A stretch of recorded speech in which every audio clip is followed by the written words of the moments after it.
Hello everyone. Today I'm here to talk about what I wear out hunting. These are the different boots I have, the ones I've used for quite a while, and just thought I'd run through them quick just to give everybody a general idea of what I use. But these are a light pair of boots, mainly used a lot for spring turkey hunting when it's dry. They are very, very light. They are a Cabela's brand. They weren't too badly priced.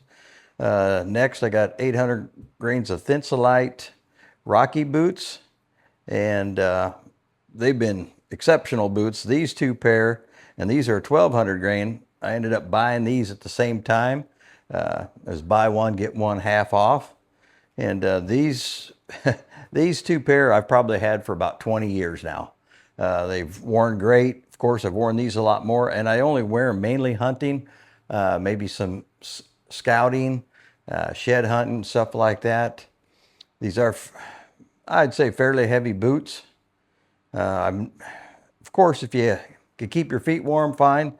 The insulation here, I've always used had to use foot warmers in them at time to time. Hunted a lot in Iowa, and it gets a little chilly come winter, fall, late fall, early winter. But they've been a good pair of boots. I'll walk through any type of water that doesn't come over the top. They keep my feet dry. And yeah, I mean, they've been excellent boots for how old they are. And they still today, I would walk through water and wouldn't have any problems. Here I got a pair of 800 grains of Thinsulite. These are lacrosse boots. I've had them for quite a few years. Been a good boot. They fit well. They don't slip a lot. They've just been an all-around good boot. So it's the same thing. If you don't go through too deep of water, you're good to go. And this pair back here, I just got recently. I moved from Iowa to Florida, and a lot of you guys, if you got one of these home, you might understand. My wife says, "Oh, there's snakes down there. You need to get snake boots." And I said, I got to buy a new pair of boots. So I did. I bought these Rocky snake boots, and I put about, I'd say 7 to 8 miles on them already. And some of it just kind of just some general walking just to break them in. And they've been a good boot. I did wear them earlier this spring, and I was in water yay deep or something like that. And, I didn't have any issues. And I bought the zippered ones instead of anything with laces. I thought my chances of getting water in was minimal.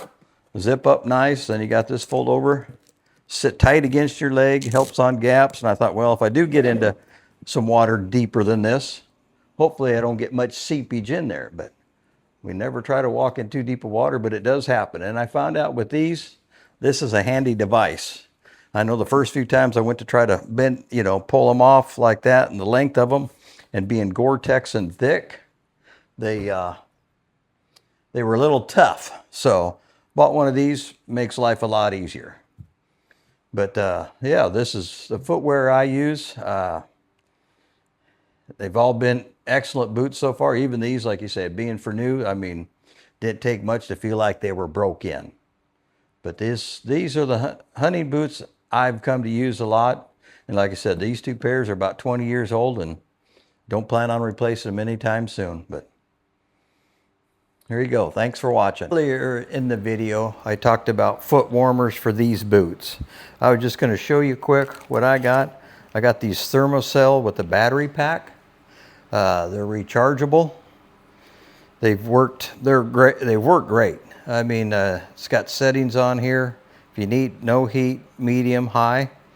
The battery slides in there good.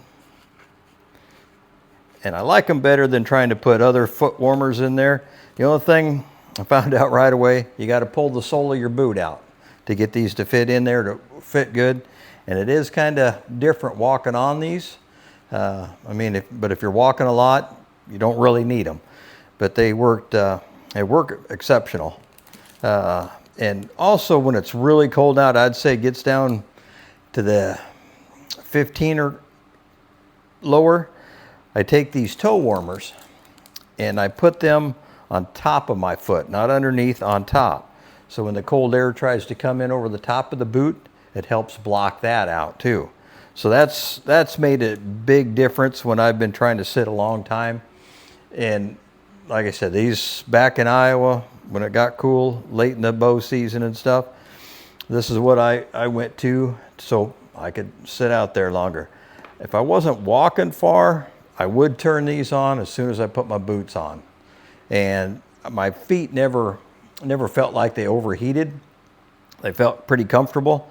And if I thought they were getting too warm, yeah, I'd turn them off and stuff like that. But no, I'd start them on medium, especially if I knew right where I was going to the stand and stuff.